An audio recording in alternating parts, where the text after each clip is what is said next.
بسم الله الرحمن الرحيم إن الذين كفروا ينفقون أموالهم ليصدوا عن سبيل الله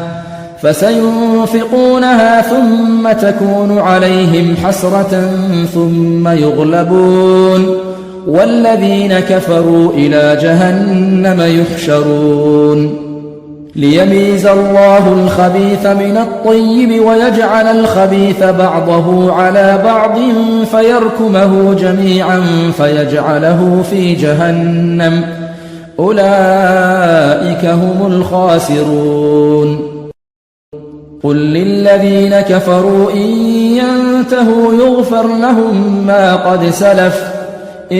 ينتهوا يغفر لهم ما قد سلف وإن يعودوا فقد مضت سنة الأولين وقاتلوهم حتى لا تكون فتنة ويكون الدين كله لله فإن انتهوا فإن الله بما يعملون بصير وإن تولوا فاعلموا أن الله مولاكم نعم المولى ونعم النصير واعلموا أنما غنمتم من شيء فأن لله خمسه وللرسول ولذي القربى واليتامى والمساكين وابن السبيل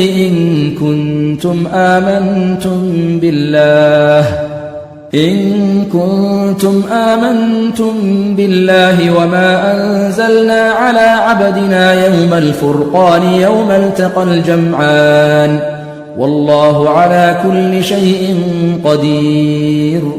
إذ أنتم بالعدوة الدنيا وهم بالعدوة القصوى والركب أسفل منكم ولو تواعدتم لاختلفتم في الميعاد ولكن ليقضي الله أمرا كان مفعولا ليهلك من هلك عن بينة ويحيى من حي عن بينة وإن الله لسميع عليم إذ يريكهم الله في منامك قليلا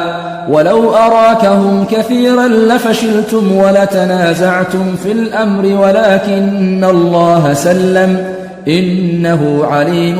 بذات الصدور